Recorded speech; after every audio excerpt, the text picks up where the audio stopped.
নমস্কাৰ সকলোকে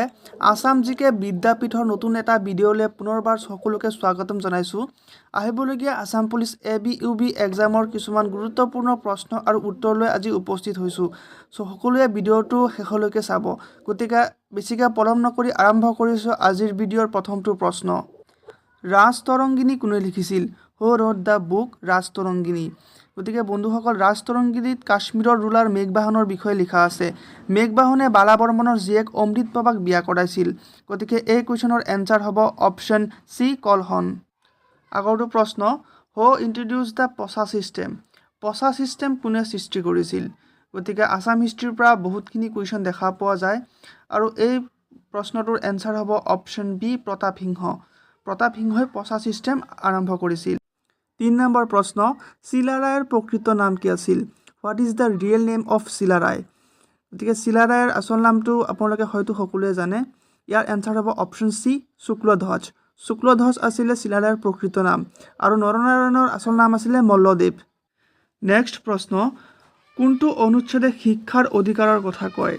গতিকে বন্ধুসকল ইয়াৰ লগত কিছুমান মনত ৰাখিবলগীয়া কথা এটো এটা ফান্ডামেন্টাল ৰাইটস হয় যেটো 4 আগষ্ট 2009 চনত এন্ডেক্ট কৰা হৈছিল এটো 6 বছৰৰ পৰা 14 বছৰলৈকে যিসকল শিশু আছে হিয়তৰ শিক্ষাৰ কথা কয় আৰু ইয়াৰ এনসাৰ হ'ব অপশ্যন বি আৰ্টিকল 21A আৰু আৰ্টিকল 21 কি হয় এটো কমেন্ট বক্সত কমেন্ট কৰিব আগবাঢ়িছো নেক্সট প্ৰশ্ন এটো কোৱেশ্চন নাম্বাৰ 6 হ'ব সিৰিয়াল নাম্বাৰটো ভুলত 3 বুলি আহি গল মহাত্মা গান্ধী অসমত কেইবাৰ আহিছিল how many time Mahatma Gandhi came to Assam হয়তো আপোনালোকে ইয়াৰ এনসাৰটো জানে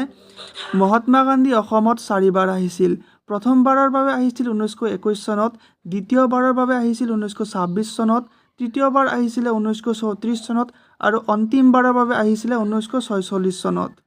ইয়াৰ পিছৰটো প্ৰশ্ন কাজিৰঙাক ৰাষ্ট্ৰীয় উদ্যান হিচাপে কেতিয়া স্বীকৃতি দিয়া হয় নেশনাল পাৰ্ক বিলাক বহুত ইম্পৰ্টেন্ট হয় ইয়াৰ লগত জানিবলগীয়া কিছুমান কথা ইয়াৰ এৰিয়া হৈছে নগাঁও ডিস্ট্ৰিক্ট গোলাঘাট আৰু কাৰ্বি আংলং তিনিখন ডিস্ট্ৰিক্টতে ই বিস্তৃত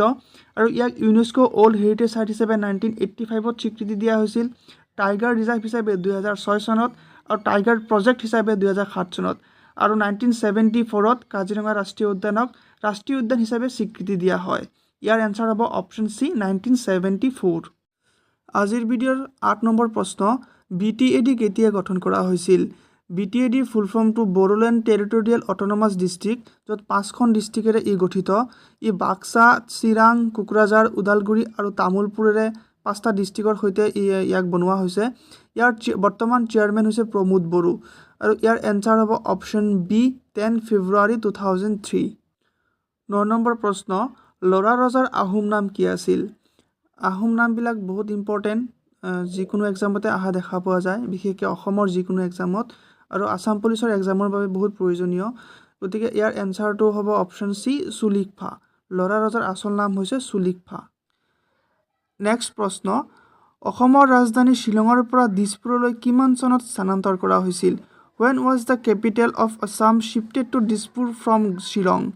এনেকুৱা ধৰণৰ প্ৰশ্ন বহুতেই গুৰুত্বপূৰ্ণ আৰু ইয়াৰ আনসাৰ হ'ব অপশ্যন সি 1973 চনত অসমৰ ৰাজধানী শিলঙৰ পৰা দিছপুৰলৈ স্থানান্তৰ কৰা হৈছিল what is the full form of GSTৰ সম্পূৰ্ণ ৰূপটো কি এটো আপোনালোকে কমেন্ট কৰি কমেন্ট বক্সত জনাব